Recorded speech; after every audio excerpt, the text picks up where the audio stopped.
Queridos, abramos a palavra do nosso Deus em Gênesis, capítulo 4. Hoje é o primeiro domingo do mês e, como nós já fazemos, o costume será a exposição do livro de Gênesis, manhã e noite. Hoje, irmãos, eu havia me preparado para expor pela manhã o capítulo 4 inteiro e pela noite o capítulo 5 inteiro, mas terminando de revisar os sermões, eu optei por nós expormos hoje pela manhã o capítulo 4, parte dele. À noite nós exporemos a outra parte do capítulo 4. E no próximo domingo pela manhã, para nós não perdermos a continuidade, atipicamente, ao invés de expor Mateus pela manhã, eu vou expor Gênesis capítulo 5. Tendo em vista que a exposição do capítulo 4 ficaria muito longa se nós fôssemos fazer tudo de uma vez só, tá bom? Então, nós leremos todo o capítulo agora, mas nós escolhemos do versículo 1 ao versículo 16.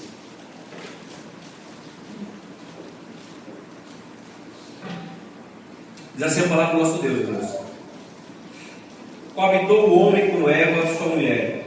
Esta concebeu e deu à luz a Caim. Então disse: adquiri um varão com o auxílio do Senhor. Depois deu à luz a Abel, seu irmão. Abel foi pastor de ovelhas e Caim lavrador. Aconteceu que no fim de uns tempos trouxe Caim do fruto da terra uma oferta ao Senhor.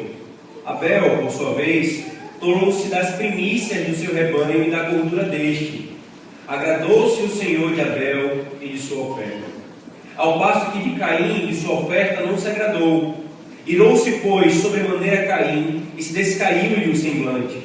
Então lhe disse o Senhor: por que andas irado? E por que descaiu o teu semblante? Se procederes bem, não é certo que serás aceito? Se todavia procederes mal, eis que o pecado jaz à porta. O seu desejo será contra ti, mas é que cumpre dominá-lo. Disse Caim a Abel, seu irmão: vamos ao campo? Estando eles no campo, sucedeu que se levantou Caim contra Abel, seu irmão, e o matou. Disse o Senhor a Caim: onde está Abel, teu irmão? Ele respondeu: não sei. Acaso sou eu tutor, meu irmão? E disse Deus: que fizeste? A voz do sangue do teu irmão clama da terra a mim. És agora, pois, maldito sobre a terra, cuja boca se abriu para receber de tuas mãos o sangue de teu irmão. Quando lavrares o solo, não te dará ele a sua força. Serás fugitivo e errante pela terra. Então disse Caim ao Senhor: é tamanho o meu castigo, que já não posso suportá-lo. Eis que hoje me lanças da face da terra, e na tua presença hei de esconder-me. Serei fugitivo e errante pela terra. Quem comigo se encontrar me matará. O Senhor, porém, disse: assim, qualquer que matar Caim será vingado 7 vezes. E pôs o Senhor um sinal em Caim, para que não o ferisse de morte quem quer que o encontrasse. Retirou-se Caim da presença do Senhor e habitou na terra de Nod, ao oriente do Éden. E coabitou Caim com sua mulher. Ela concebeu e deu à luz a Enoque. Caim edificou uma cidade e lhe chamou Enoque, o nome de seu filho. A Enoque nasceu-lhe Irade. Irade gerou Meusalel. Meusalel a Metusalel. E Metusalel a Lameque. Lameque tomou para si 2 esposas. O nome de uma era Ada, a outra se chamava Zilá. Ada deu à luz a Jabal. Este foi o pai dos que habitam em tendas e possuem gados. O nome de seu irmão era Jubal. Este foi o pai de todos os que tocam harpa e flauta. Zilá, por sua vez, deu à luz Tubal-Caim, artífice de todo instrumento cortante, de bronze e de ferro. A irmã de Tubal-Caim foi Naamá. E disse Lameque às suas esposas: Ada e Zilá, ouvi-me, vós, mulheres de Lameque, escutai ao que passo a dizer-vos. Matei um homem porque ele me feriu, e um rapaz porque me pisou. 7 vezes se tomará a vingança de Caim, e Lameque, porém, 70 vezes 7.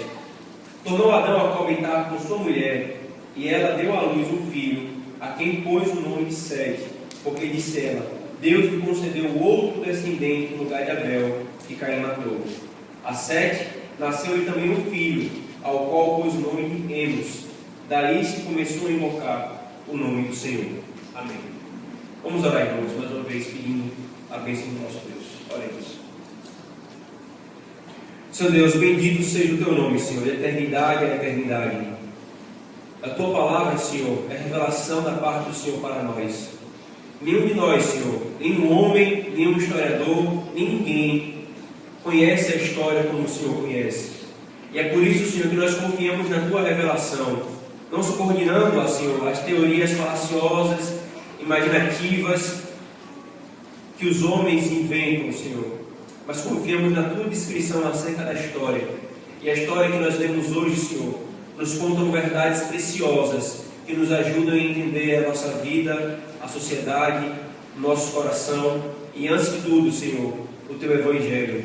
Que a glória do teu Evangelho, a glória de Cristo Jesus brilhe diante de nós, Senhor, nessa manhã, quando nós nos debruçamos sobre a tua palavra. Fala conosco, Senhor. Fala com o teu povo poderosamente. Nós oramos assim em nome de Jesus. Amém. Irmãos, todos os homens, eles constatam uma coisa inevitável, inegável. Todos constatam que o mal existe e que ele assola todas as áreas da sociedade. Para onde nós olhamos, nós vemos o mal afetando tudo. Os nossos relacionamentos sociais, guerras, opressão, egoísmo, roubos, corrupção. O que é que está por trás de tudo isso? O mal. Ou, na linguagem bíblica, o pecado.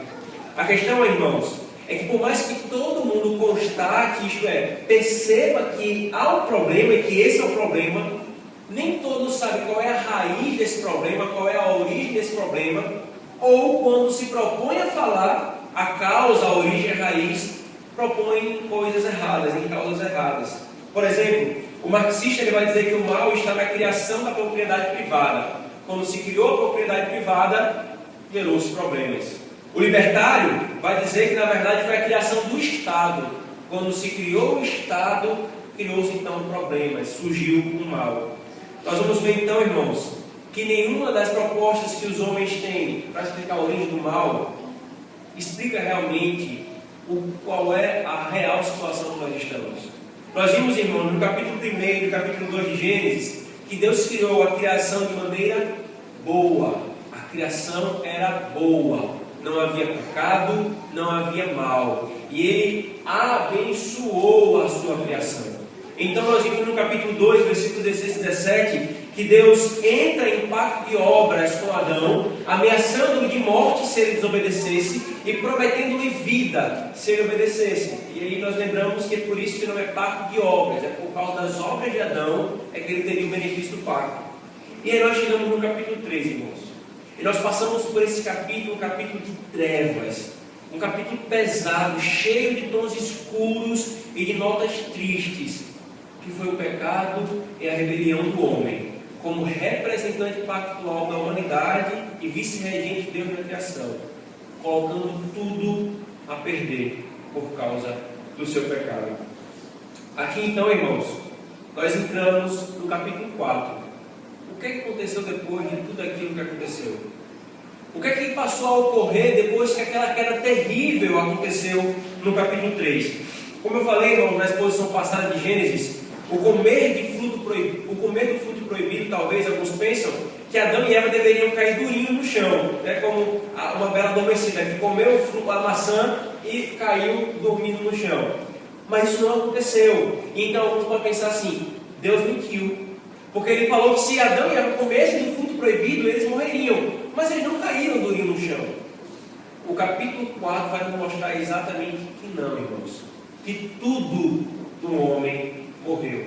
Não foi simplesmente a morte física que Deus anunciou como um juízo. Não foi simplesmente isso. Foi morte de todas as áreas de existência do homem. E o capítulo 4, irmãos, está aqui exatamente para mostrar que a morte chegou para o homem, sim. E muito mais grave do que cair durinho no chão é a morte de tudo, inclusive morrer fisicamente. Depois do capítulo 3, irmãos, a cor que predomina na nossa história, na história da humanidade, é morte. É morte. Em Gênesis capítulo 3, versículo 15, irmãos, veja por favor comigo. Os irmãos lembram, o Senhor fez a promessa. Nós mostramos para os irmãos que isso aqui é o que é chamado de proto-evangelho. É o primeiro evangelho anunciado para o homem. O que é que diz ali? Porém, inimizade entre ti e a mulher, entre a tua descendência e o seu descendente. Este, isto é, o descendente da mulher, te ferirá a cabeça e tu lhe ferirás o calcanhar. Em Gênesis 3,15, uma promessa é feita, irmãos. E nessa promessa, uma nova realidade é anunciada. A promessa, nós vimos, trata do filho da mulher. Lembrando, irmãos, é o filho da mulher, não a mulher, certo? É o filho da mulher que destruiria a obra de Satanás.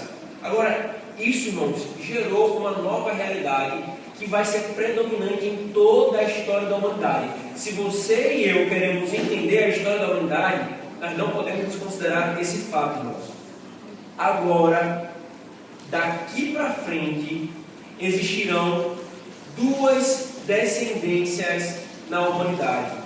Dois tipos de humanidade, ou eu posso dizer, duas famílias em toda a humanidade. Uma chamada de a descendência da mulher, por meio da qual viria o descendente que pisaria a cabeça de Satanás. A outra, a descendência da serpente, ou ainda a descendência da fé e a descendência da rebelião, ou ainda a descendência dos que creem na promessa e a descendência dos que querem ser autônomos e independentes de Deus. Usando a linguagem de Santo Agostinho, a cidade dos homens e a cidade de Deus. A partir de agora, a humanidade vai ser dividida somente nesses dois grupos. Pastor, mas isso é um reducionismo. Tantas variações que nós temos na humanidade, culturas, de povos, de religiões, etc. Irmãos, por mais que seja variado toda essa variedade de coisas, todos eles se resumem num saco só: descendência da serpente. E nós vamos ver que há um outro tipo de humanidade que é chamado de descendência da mulher. Gênesis 4 em diante, irmãos, narra o conflito permanente entre essas duas descendências. Os seus dois primeiros membros, Caim e Abel, já nos é a manifestação desse conflito, desse embate que há entre essas duas descendências. Após serem expulsos do jardim do Éden, irmãos, as escrituras nos mostram que Adão e Eva coabitaram e fizeram aquilo que o Senhor havia ordenado. Veja, o mandato social não caiu por terra com a queda, foi sim corrompido, mas ainda assim o homem deveria povoar a terra. E Adão e Eva coabitam e nascem os filhos. Veja o versículo 1 do capítulo 4. Coabitou o homem com Eva, sua mulher. Esta concedeu e deu à luz a Caim. Então veja, eles tiveram um filho. Qual foi a reação de Eva?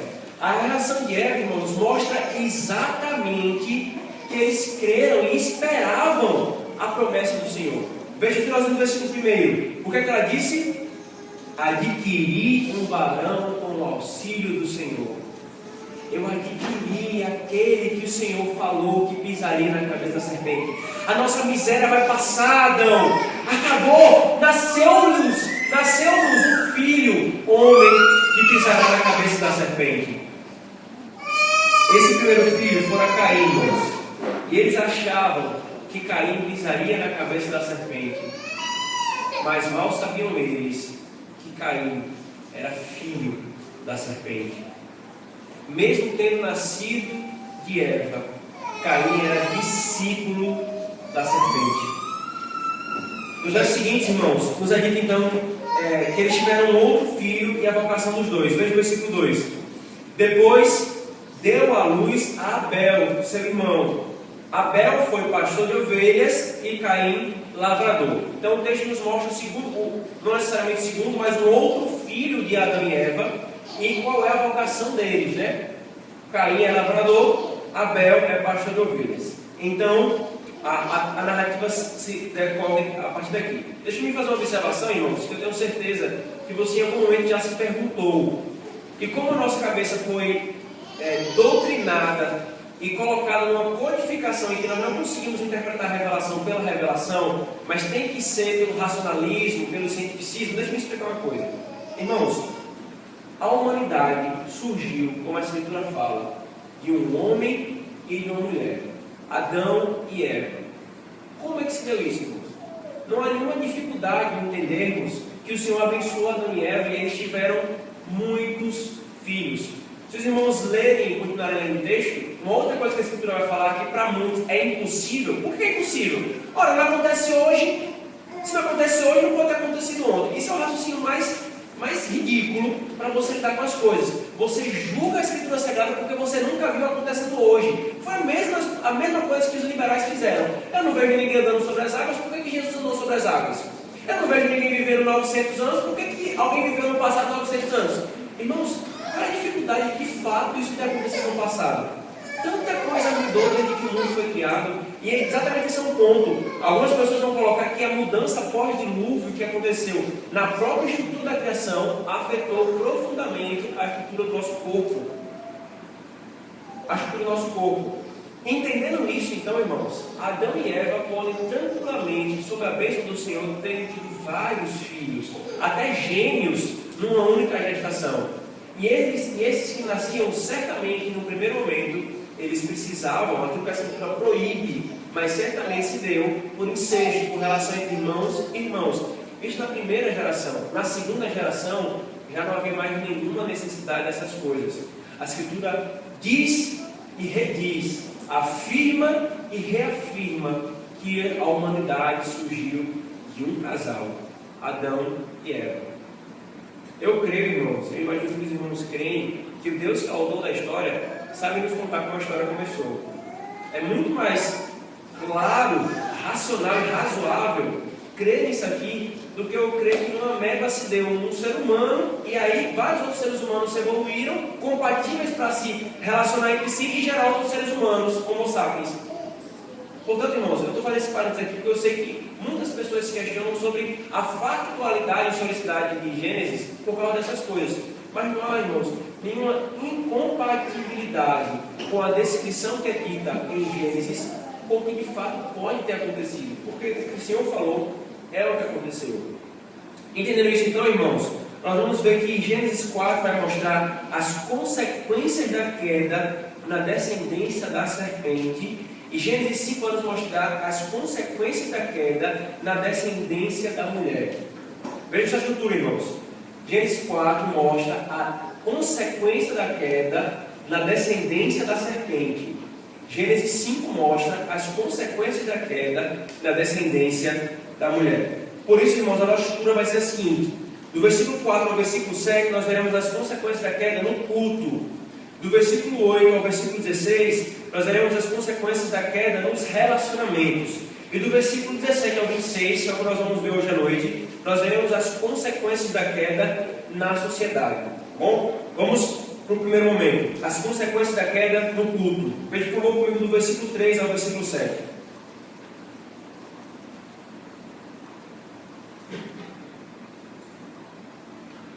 Versículo 3. Aconteceu que no final de uns tempos, trouxe caindo o fruto da terra uma oferta ao Senhor. Abel, por sua vez, trouxe das primícias do seu rebanho e da gordura deste. Agradou-se o Senhor da oferta de Abel, agradou-se o Senhor de Abel e de sua oferta, ao passo que de Caim e de sua oferta não se agradou. Percebe, irmãos? Alguns sugerem que quando Moisés começa dizendo assim, no fim de alguns tempos, no fim de uns tempos, provavelmente ele faz referência aos Shabbats, porque essa expressão no hebraico, ela significa períodos certos de tempo, ciclos certos, quer sejam longos, quer sejam curtos, mas períodos certos de tempo. Então alguns sugerem que quando ele fala assim, no fim de uns tempos, ou seja, quando completou-se um ciclo estabelecido, Abel e Caim vieram trazer a sua oferta. Então sugere-se que esse tempo, esse fim de tempo que Moisés faz referência, é o fim de uma semana, ou o fim de um período certo, que no Shabat eles vieram entregar a sua oferta. Ou seja, no dia de culto, no contexto da antiga aliança, que era o sábado, Caim e Abel levaram as suas ofertas a Deus. O que é que Caim levou, irmãos? O texto diz, Caim levou o fruto da terra, porque ele era lavrador. Então ele levou o fruto da terra, goiaba, manga, a maracujá, levou tudo ali para entregar como oferta. Agora o que foi que Abel levou? O texto diz que Abel levou das primícias do seu rebanho e da gordura deste. O que talvez nos surpreende, irmãos, nessa descrição, é o que ele diz no versículo 4. Veja no versículo 4. agradou-se o Senhor de Abel e de sua oferta. Versículo 5, ao passo que de Caim e de sua oferta não se agradou. Não se agradou. O Senhor agradou-se, irmão, da oferta de Abel e do próprio Abel, mas rejeitou a Caim e a oferta de Caim. Como se deu essa manifestação, irmão, de agrado e desagrado? Nós não sabemos. Pode muito bem que isso é uma manifestação, uma teofania, uma voz audível ou alguma coisa do tipo. O que acontecia à época. O que importa aqui, irmãos, é o significado disso e quais verdades essa situação nos ensina. O Senhor agradou-se de Abel e de sua oferta, mas rejeitou Caim e a sua oferta. A primeira coisa, irmãos, que isso nos ensina é que Deus primeiro aceita o ofertante para depois aceitar a sua oferta. Deus primeiro aceita o ofertante para depois aceitar a sua oferta. Abram, por favor, Hebreus capítulo 11, versículo 4, por favor. Hebreus capítulo 11, versículo 4.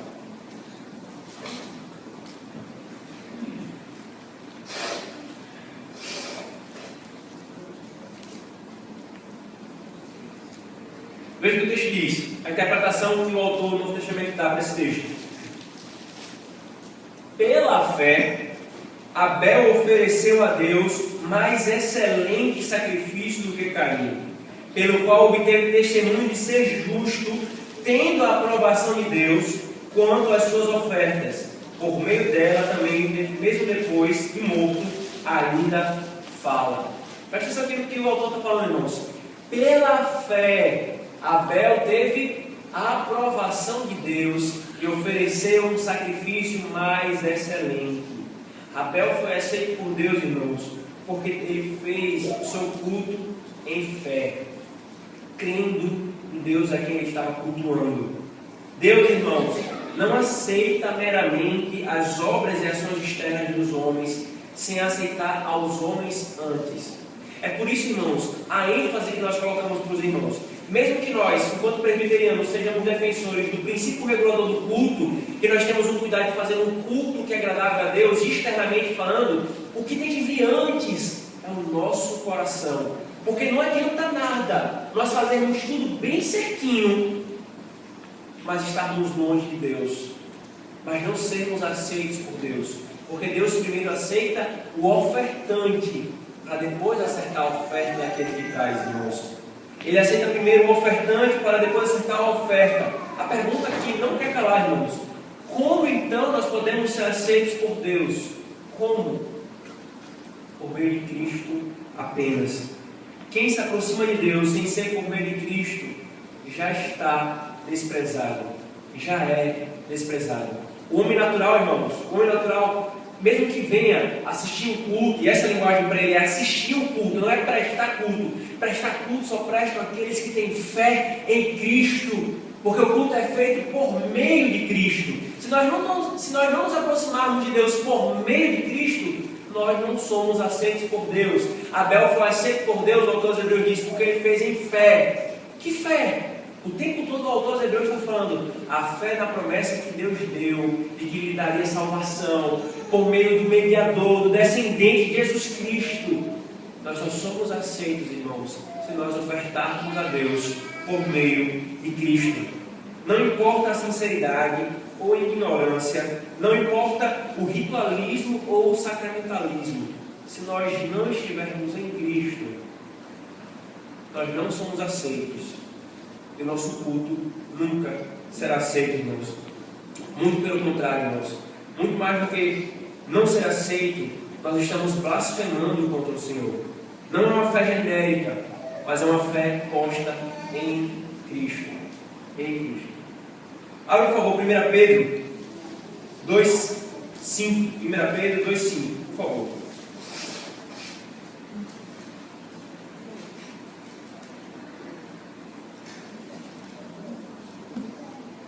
Veja o que Pedro fala. Também vós mesmos, como pedras que vivem, sois edificados casa espiritual para serem sacerdócio santo, a fim de oferecerem sacrifícios espirituais agradáveis a Deus por intermédio de Jesus Cristo. Romanos 16, 27. Paulo fala: a Ele seja a glória por meio de Jesus Cristo. Provérbios 15, versículo 8, diz que o Senhor rejeita, o Senhor despreza a oferta, o sacrifício do ímpio, mas aceita o sacrifício do piedoso. Irmãos, a chegar até Deus por nossos próprios méritos, ou por mérito de santos, ou de qualquer outra coisa que não seja por Cristo, é não fazer aceitável a Deus. É não se fazer aceitável a Deus, e nem a nossa oferta. Muito pelo contrário, é abominável ao rei. É como oferecer estrume ao rei. Caim quis ser aceito do jeito dele, e não como o Senhor havia dito. Só pode ser aceito em fé na promessa que eu dei. Isso é muito sério, irmãos. Isso é muito sério. Talvez você não tenha nenhum santo, você não confie nos méritos de nenhum outro homem. Mas ao nós chegarmos até Deus no culto público, nós chegamos como? Como quem disse: eu consegui passar toda essa semana sem pecado, por isso Deus vai me aceitar. Deus precisa me aceitar porque eu passei horas e horas de oração hoje. Como que nós nos aproximamos a Deus, irmãos? Deus não aceita nada que nós fazemos, não apenas no culto, mas na vida, se não for confiando em Cristo apenas. E a segunda coisa que nós somos ensinados, irmãos, veja, a primeira, nesse primeiro momento, é Deus primeiro aceita o ofertante para depois aceitar a sua oferta. E a segunda, é Deus quem julga o que é agradável a Ele ou não. A questão, irmãos, é onde é que Deus instruiu que era agradável a Ele aqui, até o capítulo 4. Onde foi que isso aconteceu? Nós não temos, irmãos, em nenhum momento na narrativa de Gênesis alguma instrução explícita. Me cultuem assim, me adorem assim, me ofertem assim. Mas nós temos algo implícito, irmãos. Veja, por favor, Gênesis 3, versículo 21. Volte comigo para Gênesis. Gênesis 3, versículo 21.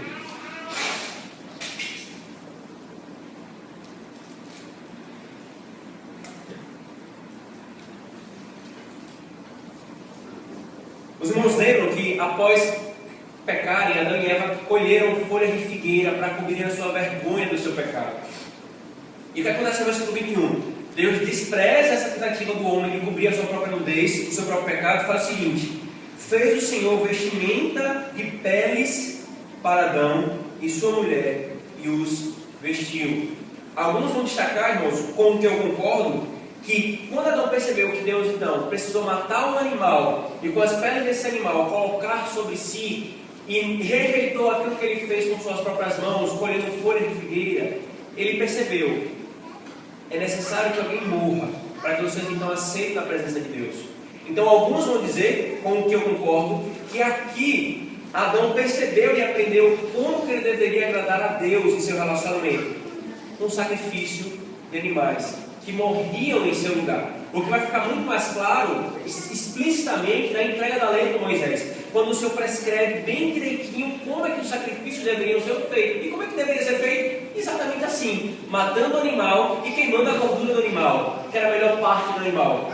O Senhor orientou Moisés. Então, alguns vão dizer que Adão ensinou a Caim e a Abel como é que eles deveriam ofertar a Deus. Veja Caim, veja Abel.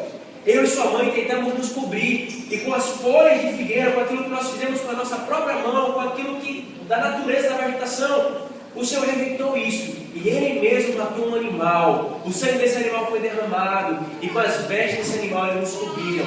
É assim que nós temos que fazer para que Deus seja agradável, Ele se agrade de nós. É assim, porque foi assim que Ele fez conosco. Provavelmente foi isso que aconteceu. Mas o que Caim fez? Desprezou qualquer possibilidade da instrução que o Senhor havia dado. E Abel não. Abel fez aquilo que havia sido orientado. A questão, irmãos, não é que o trabalho de Caim fosse lícito. Ambos os trabalhos eram lícitos e Deus era glorificado em duas coisas. Aí só para os irmãos terem uma curiosidade aqui, interessante, né? Quando você interpreta a escritura por um óculos, e aqui eu quero me referir aos que os marxistas fazem, eles vão falar que aqui em Gênesis 4, na verdade, você tem uma luta de classes. Era a classe dos agropecuários e a classe dos agricultores. Não, irmãos, não foi uma luta de classe aqui, não. Foi a disputa entre a descendência da mulher e a descendência da serpente. Um querendo adorar a Deus de modo que é agradável a Deus, e o outro querendo ser aceito por Deus de qualquer jeito. Que Deus me aceite como eu quero, eu não vou me subordinar às prescrições do Senhor. O pecado, irmãos, o ponto aqui, irmãos, é oferecer o produto da terra, não fora prescrito pelo Senhor, ainda que não tenha sido escrito para o culto a Ele. E antes, o próprio Caim, em seu coração, estava longe de Deus. Estava longe de Deus. O pecado, irmãos, distorceu o culto a Deus. Como nós temos visto na EBD, estudando sobre culto. É totalmente enganoso, irmãos, acharmos que nós, pecadores, podemos imaginar como Deus quer ser adorado, se não for pela sua palavra revelada. Se não for pela sua palavra revelada. Caim não se importou com o que era agradável a Deus, nem com o seu coração diante dele. Por isso, ele foi desprezado. Essa é a base, irmãos, do princípio regulador do culto. Nós não cultuamos como nos agrada, nós cultuamos da maneira que agrada ao soberano Deus que nos criou e nos chamou. Agora veja, irmãos, qual foi a reação de Abel, por favor? Versículo 5. Irou-se, pois, sobremaneira Caim, e descaiu-lhe o semblante. A sua reação, irmãos, ao desagradar Deus, mostra exatamente a profundidade do pecado de Caim. Ao invés de se arrepender e buscar fazer o que era agradável a Deus, não, ele se irou contra Deus. E a expressão aqui, irmãos, é uma expressão muito curiosa, porque ele fala assim: o seu semblante descaiu-lhe. Ele ficou profundamente irado. Como tem uma versão recentemente traduziu, ficou com a cara fechada. Ele ficou muito irado por ter sido desprezado por Deus. Por quê? Ele queria ser aceito por Deus da sua maneira, e não como Deus havia dito. O Senhor então repreendeu para trazer-lhes um alerta. Versículo 6. Então disse-lhe o Senhor: por que andas irado? E por que descaiu o teu semblante? Se procederes bem, não é certo que serás aceito? Se todavia procederes mal, eis que o pecado jaz à porta, o seu desejo será contra ti, mas a ti cumpre dominá-lo. Irmãos, como isso ocorreu, nós não sabemos. O que sabemos é que o Senhor repreendeu Caim. Mais uma vez, se por uma manifestação, se por um sonho, se por voz audível, essas coisas aconteciam de fato no processo da revelação. O ponto é que o Senhor repreendeu a Caim, e Caim desprezou mais uma vez a repreensão do Senhor. E ao invés de fazer aquilo que o próprio Deus havia feito, ou melhor, quando o Senhor repreendeu ele, ao invés de ele admitir o seu erro e apartar-se do pecado, ele continuou de maneira obstinada. Nada muda. Pelo contrário, a ira de Caim era em última análise contra o próprio Deus que não o aceitou. Visto que Deus não o aceitou e ele não pode matar a Deus, quem ele vai matar? Aquele a quem Deus aceitou. Aquele a quem Deus ama. Irmãos, é a mesma estrutura da queda. Satanás se rebela contra Deus. Visto que ele não pode matar a Deus, atacar a Deus, quem ele ataca? Aqueles a quem Deus ama, Adão e Eva. Caim está mostrando desde o início que ele na verdade era filho da serpente e não filho da mulher. Não filho da mulher. Essa é a marca, irmãos. Essa é a marca dos filhos da serpente. Caim desprezou a vontade do Senhor e quis que o Senhor aceitasse a sua vontade e se irou contra o Senhor quando ele não fez isso. A rebeldia e a revolta contra Deus é a marca dos filhos da serpente. A rebeldia e a revolta contra Deus é a marca dos filhos da serpente. Por isso, irmão, como está o nosso coração para com Deus? Como está o seu coração para com Deus? Quando Ele te diz algo sobre algum aspecto da sua vida, quando Ele instrui na sua palavra, você deliberadamente se rebela, fica procurando alternativas, procurando suavizar, procurando ridicularizar. Como está o seu coração diante do Senhor? Irmãos, a rebelião é a marca da descendência da serpente. E o Senhor abomina a rebelião. E o culto, irmãos? Nós somos contados entre aqueles que não estão nem aí com o que agrada a Deus. Tanto faz o que nós fazemos no culto, ou nós temos de fato um zelo pelo culto. Irmãos, é responsabilidade dos ministros das igrejas a estrutura do culto, porque eles foram instruídos para isso, e eles vão conduzir o povo nessa estrutura do culto. Os presbíteros zelam pelo culto. Mas como mais fácil, irmãos, é pastorear uma igreja que entende a importância da seriedade do culto. É uma igreja que entende que o Senhor não pode ser adorado de qualquer jeito, não pode ser adorado segundo o nosso coração. Nós não queremos ser como Caim, nós queremos ser como Abel, que adora a Deus como ele disse. A primeira coisa que ele diz é: vocês precisam me adorar por meio de Cristo. E depois ele diz: olhem para a minha palavra, para que vocês me ofereçam um culto conforme me agrada. Porque nas igrejas estão cheias, irmãos, são de pessoas que não estão nem aí para isso. Essa semana eu estava conversando com um professor da universidade, no café em um culto público, e aí passou uma mulher, eu acho que conhecia ele, e começou a conversar, era uma portuguesa, e um dos dois eram crentes, só para deixar claro, a mulher um pouco esquisita, e ela chegou assim e conversou com o professor: quem é esse? Aí o professor, eu conheci ele naquela hora, viu? Aí ele falou assim: esse aqui é meu pastor. Brincando, né? Esse aqui é meu pastor. Ela: você é pastor de qual igreja? Eu fui da Igreja Presbiteriana do Brasil. Eu não conheço. Ela: olha, eu vou para várias igrejas. Eu vou para as igrejas que me agradam. Minha igreja, se a igreja fala mal de alguém, eu não vou. Mas se a igreja fala bem das pessoas e tal, eu vou. Porque eu procuro, ela começa a falar, irmãos, eu procuro aquilo que me agrada. Esse é o coração do homem que está longe de Deus, irmãos. Agora, o povo de Deus, ele não enche a boca para dizer: eu procuro no culto aquilo que me agrada. Eu procuro nas igrejas aquilo que me agrada. Ele diz: eu procuro aquilo que agrada ao Senhor. Que agrada ao Senhor. A segunda consequência, então, irmãos, é a consequência da queda nos relacionamentos. A segunda e última consequência que nós veremos hoje é a consequência da queda nos relacionamentos. Veja, a queda, irmãos, afetou o culto a Deus. Caim passa então a querer adorar a Deus do jeito dele, e de maneira rebelde se rebela contra o Senhor. Agora nós vamos ver as consequências da queda nos relacionamentos. Versículo 8: disse Caim a Abel, seu irmão: vamos ao campo.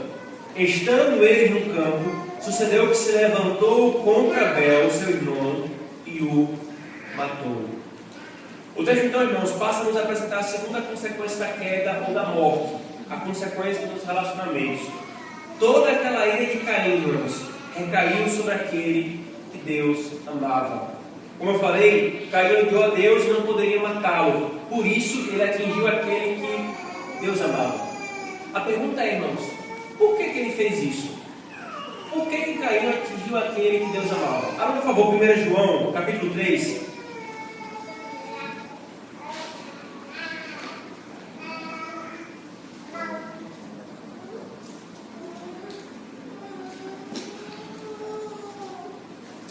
João, capítulo 3.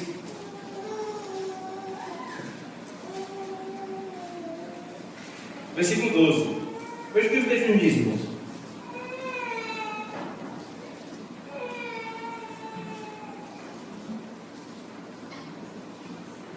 Vamos ler a partir do 11. Porque a mensagem que ouviste desde o princípio é esta: que nos amemos uns aos outros, não segundo Caim, que o quê? Que era do maligno, porque as suas obras eram mais que as do seu irmão justa. Irmãos, não vos maravilheis se o mundo vos odeia. Veja o que João está fazendo aqui, irmãos. Ele fala: nós somos instruídos a amarmos uns aos outros, mas não segundo Caim. Por quê? Porque Caim era do maligno e ele matou Abel, porque as obras de Abel eram justas. É qual o princípio que João tira? Exatamente como o mundo faz com vocês. Ele odeia o povo de Deus. O que é que ele faz? Persegue o povo de Deus, mata o povo de Deus, por causa do ódio que ele tem a Deus. O nosso Senhor Jesus Cristo falou: se me odiaram, também odiarão a vós outros, porque me odiaram primeiro. O mundo, irmãos, fez isso com Cristo e continua fazendo a mesma coisa com o povo de Deus. Caim e Abel eram exatamente a relação entre o mundo e a igreja. Essa é a natureza dessas duas descendências, irmãos. Embora Caim tenha saído de Eva, ele pertencia à descendência da serpente.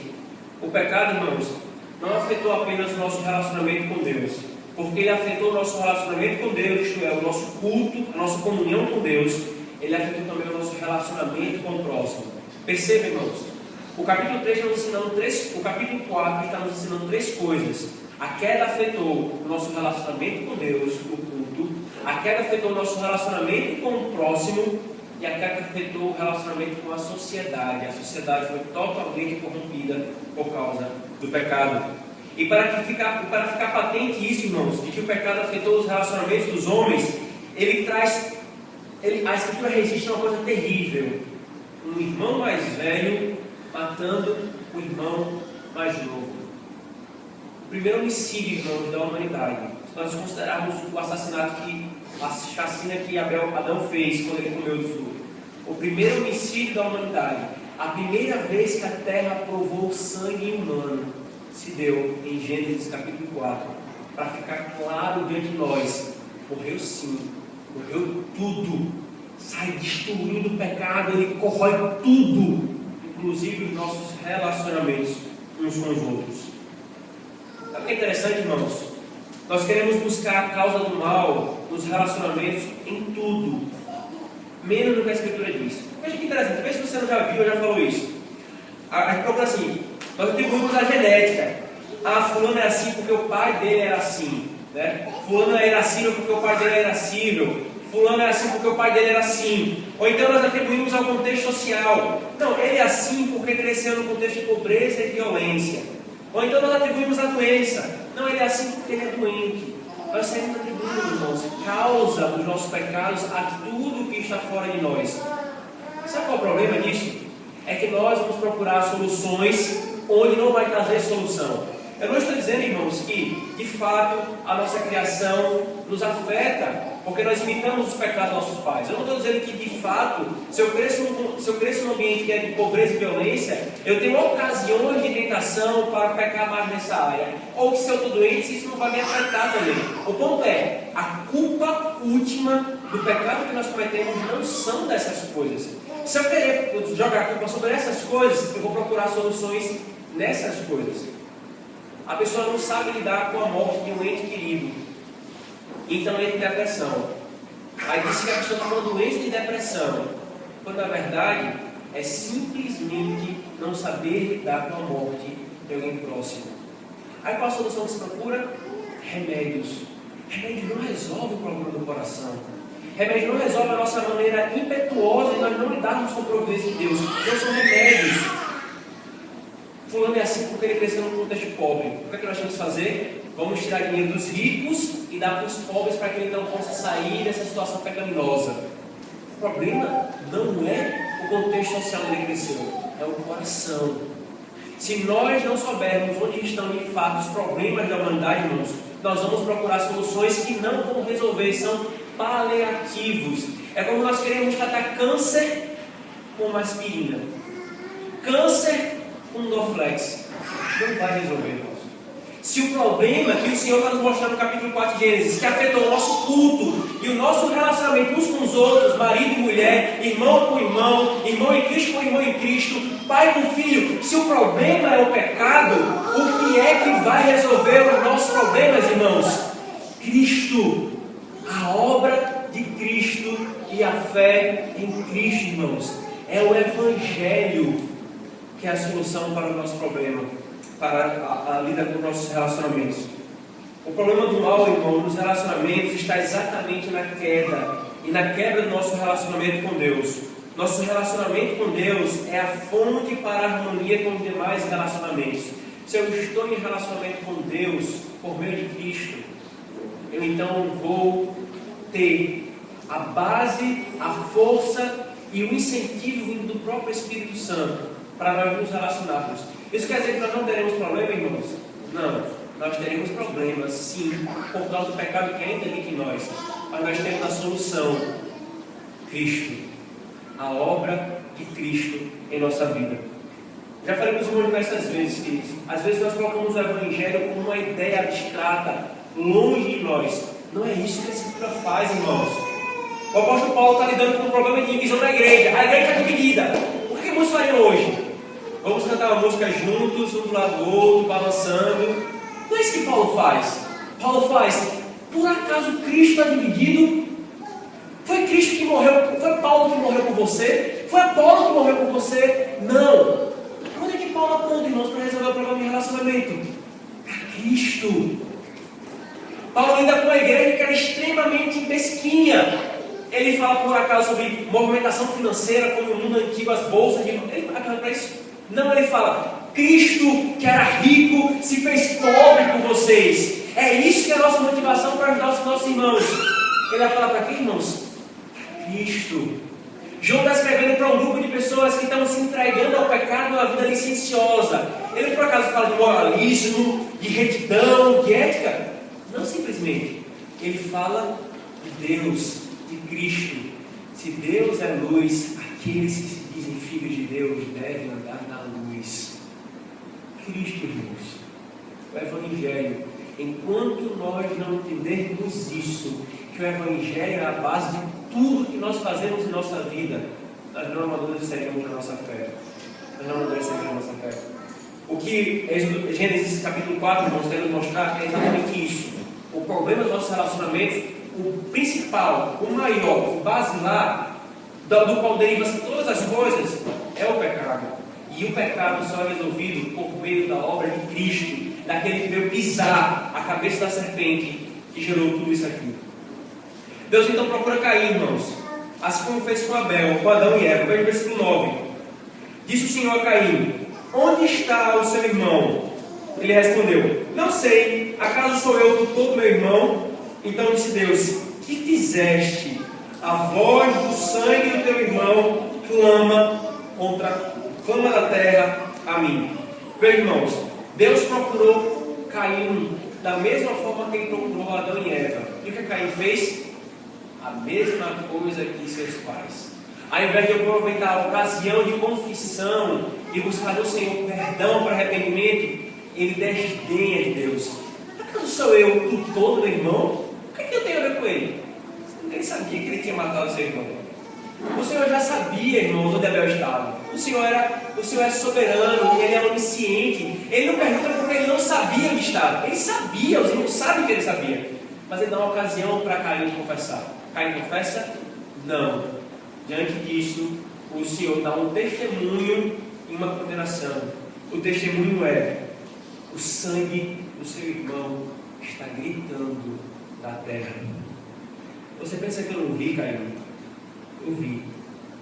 Você pensa que eu não estou ouvindo, que Abel está silencioso, ele está calado? Você acha que você conseguiu calar Abel?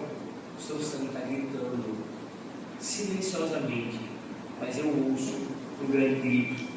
Deus mostra, irmãos, Deus mostra que é conhecedor dos feitos dos homens, ainda que ninguém veja, se queixe ou acuse. Às vezes a gente fica angustiado, irmãos, com o que os nossos governantes têm feito, sem temor. Quem está no meio eclesiástico também fica angustiado com o que alguns oficiais têm feito na igreja. Ele fica angustiado. Está tudo passando e eles passam impunes. Mas tem um juiz justíssimo que não deixará os males que foram cometidos nessa vida passarem impune. Porque ele ouve, ele sabe de todas as coisas. Abel não pôde ser ouvido quando foi morto. Lembrem, eles foram para o campo aberto, eles estavam longe. Talvez Abel gritou, talvez Caim calou a sua boca. Ninguém ouviu a voz de Abel. Mas a voz do seu sangue clamava silenciosamente, e Deus ouvia o seu clamor. Que nenhum assassino ou malfeitor se console com o fato que ninguém viu. Ninguém viu, porque Deus viu. E mais do que o sangue dos homens, irmãos, o sangue do próprio Cristo. Abra, por favor, Hebreus capítulo 4, versículo 12 e 24.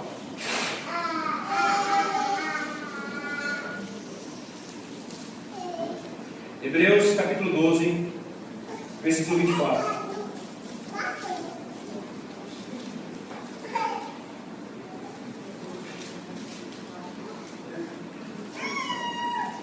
E a Jesus, o mediador da nova aliança, e ao sangue da aspersão, que fala coisas superiores ao que fala o próprio Abel. Ao que fala o próprio Abel. O sangue de Cristo, irmãos, clama mais alto que o sangue de Abel. Abel, ele foi morto inocentemente, no sentido judicial e circunstancial. Ele não cometeu nenhum crime, mas no sentido absoluto, Abel era pecador. Agora, Cristo foi morto e no sentido absoluto, ele era inocente absolutamente. Ele não tinha cometido pecado algum, e ainda assim os homens o mataram. Toda a narrativa dos evangelhos, irmãos, especialmente de João, faz questão de destacar a inocência de Cristo. Os homens o tempo todo procurando alguma coisa para acusar a Cristo, e o tempo todo os mesmos homens dizendo: nós não encontramos nada nele que o torne culpado, passivo de morte. Muito mais que Abel, o sangue do inocente Jesus Cristo clamará contra os homens no dia do juízo. Abel não foi morto na narrativa bíblica, irmãos, com o fim de si mesmo. Ele apontava para aquele inocente que seria morto por seus irmãos, porque Deus amava a esse inocente e não aos seus irmãos. Porque ele fez o que era agradável a Deus e os seus irmãos não fizeram. Por ódio, eles mataram a Cristo. O sangue de Cristo, irmãos, clama mais que o sangue de Abel. E no dia do juízo, ele pedirá contas a todo o homem que não se arrependeu dos seus pecados e creu no sangue desse Cristo que foi derramado, desse inocente que foi derramado. Por último, então, irmãos, o Senhor lança uma maldição sobre Caim. Volte comigo, por favor, para Gênesis capítulo 4. Deus profere uma maldição. És agora, pois, maldito por sobre a terra, cuja boca se abriu para receber de tuas mãos o sangue de teu irmão. Quando lavares o solo, não te dará ele a sua força, serás fugitivo e errante pela terra. Veja, irmãos, então o Senhor profere uma maldição sobre Caim. Agora, essa maldição que é proferida, queridos, não é sobre as coisas que estão ao redor de Caim. Se os irmãos lembram bem, quando o Senhor proferiu uma maldição sobre Adão e Eva, Ele proferiu sobre a vocação de Adão e Eva, sobre aquilo que estava ao redor deles. Mas a Caim, ele fez exatamente igual ao que ele fez com a serpente. O que ele fez com a serpente? Ele disse: maldita és tu. O Senhor, quando amaldiçoou Adão e Eva, ele falou: o teu trabalho é penoso, a tua gestação vai ser penosa, o relacionamento de vocês vai ser amaldiçoado penosamente. Mas a serpente ele fez: tu és maldita. Ele faz a mesma coisa com Caim. Tu és maldito sobre a terra, porque tu és filho da serpente. Assim como amaldiçoei a tua mãe, agora eu te amaldiçoo da mesma forma a você. E porque o sangue de Abel foi recebido pela terra, agora o teu trabalho, plantando a terra, já que és lavrador, também sofrerá a maldição que está sobre ti. E outra coisa, você vai andar errante, você vai ser nômade, você não vai ter um canto fixo. Isso aqui é importante, irmãos, porque nós vamos ver no versículo 17 qual foi a primeira coisa que Caim fez depois que ele se apartou da presença do Senhor. Construiu uma cidade. O Senhor amaldiçoou ele dizendo: você vai ser nômade, errante. O que é que ele faz? O Senhor não manda em mim, eu vou lá e construo uma cidade e boto o nome do meu filho, para que a minha glória seja vista sobre a terra. Filho da serpente, orgulho, rebelião e vaidade. O Senhor amaldiçoa, irmãos, a Caim, para ficar claro que ele abomina, ele odeia o homicídio e o assassinato. Matar inocentes é odioso para o Senhor, porque o maior de todos os inocentes foi morto de maneira injusta. E daí vocês entendem que matar um feto no útero, irmãos, não é questão de política pública social, é assassinato. É um ser humano que ali está gerado e concebido. E quando mata-se um feto, mata-se um ser humano. O mais ridículo disso tudo, irmãos, é que tartaruga marinha tem mais cuidado pelos homens. Os mesmos que estão defendendo aborto defendem a exaltação da vida da tartaruga marinha. Não é que nós não devemos prezar pela criação, irmão. Nós vimos isso em Gênesis capítulo 2, que nós somos colocados pelo Senhor como administradores da sua criação. E também pegam os homens que são irresponsáveis com a criação. Mas o ponto é, quando nós animalizamos o ser humano e humanizamos os animais, sempre vai dar em erro, irmãos. Caim sente o peso da sua maldição no versículo 13, dizendo: é muito pesado isso que o Senhor está colocando sobre mim. E o Senhor, irmãos, não alivia a maldição. Ele não alivia, ele coloca um sinal sobre Caim, para que eles saibam o que Caim fez. Nós sabemos que sinal é esse, irmãos. Esse sinal, o texto não descreve. O ponto é, era alguma coisa visível. Era alguma coisa que os homens saberiam que Caim estava sob a maldição do Senhor. Não por pena de Caim, mas por sua graça preservadora da humanidade. Caim foi julgado e condenado por uma maldição pela morte inocente. No dia do juízo, todos os homens impenitentes também serão julgados pela morte do verdadeiro inocente, Cristo. Como assim? Alguém pode dizer: nós não estávamos lá levantando as mãos junto com os judeus, gritando: crucifica-o, crucifica-o.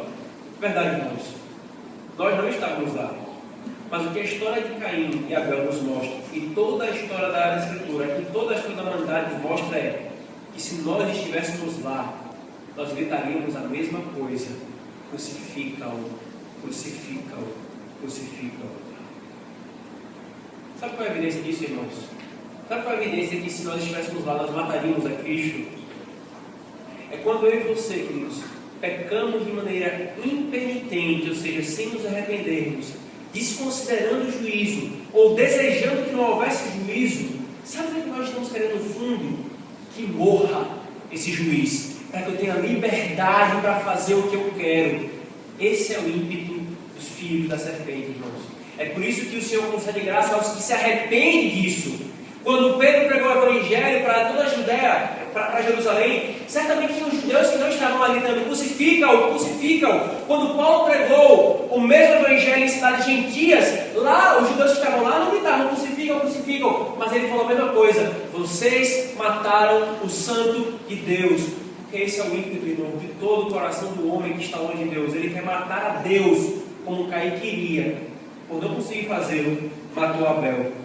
Versículo 16, então, irmãos: retirou-se Caim da presença do Senhor e habitou na terra de Nod, ao oriente do Éden. Caim, irmãos, se apartou da presença de Deus. Repete-se a mesma estrutura da expulsão do Éden. Os descendentes da mulher, irmãos, mesmo fora do jardim do Éden, eles anseiam voltar para lá. Eles anseiam estar em comunhão novamente com o Senhor. Mas os descendentes da serpente, eles desprezam a presença do Senhor. Então ele apartou-se da presença do Senhor, foi para o Oriente. A mesma linguagem do jardim do Éden, quando eles foram expulsos, se distanciaram do Senhor. Agora percebe, irmãos, esse é o caminho do homem ímpio, cada vez mais se afastando da presença de Deus. Irmãos, o quanto é que nós desejamos estar na presença de Deus? Quanto, irmãos? Em nossa comunhão privada, em nossos cultos domésticos, em nosso culto público, em nossa vida cotidiana, trabalhando como quem está, como nós aprendemos no final do ano passado, corandel, na presença de Deus, diante da face de Deus. Quando nós fugimos e queremos viver como se Deus não existisse. Irmãos, essas perguntas são fundamentais para que nós sondemos o nosso coração e tenhamos do Senhor a declaração: você não é descendência da serpente, você faz parte da descendência santa, daqueles que vêm de Cristo Jesus, da linhagem da mulher. Hoje, irmãos, pela manhã, nós vimos duas consequências da queda sobre o homem: a consequência sobre o nosso relacionamento com Deus, o culto, e a consequência sobre o nosso relacionamento uns com os outros. Hoje à noite, nós veremos a consequência da queda na sociedade, no nosso convívio social. Oremos, irmãos.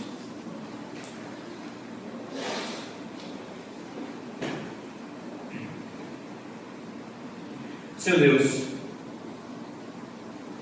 mais um capítulo, Senhor, que nos mostra o eco daquele capítulo que nós desejaríamos se não tivesse ocorrido. A queda, Senhor. O pecado que afeta tudo em nós, todas as áreas da nossa vida, todos os aspectos do nosso ser, Senhor, é atingido pelo pecado. Que triste realidade, Senhor. Que realidade angustiante. Nós agradecemos ao Senhor, porque mesmo sendo essa realidade, todos nós, quando nós nascemos em pecado, agora o Senhor nos tirou da descendência da serpente e nos enxertou na descendência da mulher, nos enxertou na descendência de Abraão, nos enxertou na descendência de Davi, nos enxertou, Senhor, naquele que é o Teu Santo, Deus Filho encarnado, Jesus Cristo. Aquele, Senhor, que é a solução para os nossos problemas, que o mundo precisa ouvir e olhar para que de fato possa lidar com os seus problemas em todas as áreas da sua vida. Senhor, nos dá fé, nos dá força, para que possamos assim proceder. Olhar para os conflitos em nossa família, Senhor. Olharmos para os conflitos na sociedade, os conflitos em nossos corações, Senhor. E procurarmos solução no Senhor. Procurarmos cura, procurarmos força no Senhor. Muito obrigado, Senhor, por essa instrução da Tua palavra. Nós oramos assim em nome de Jesus. Amém.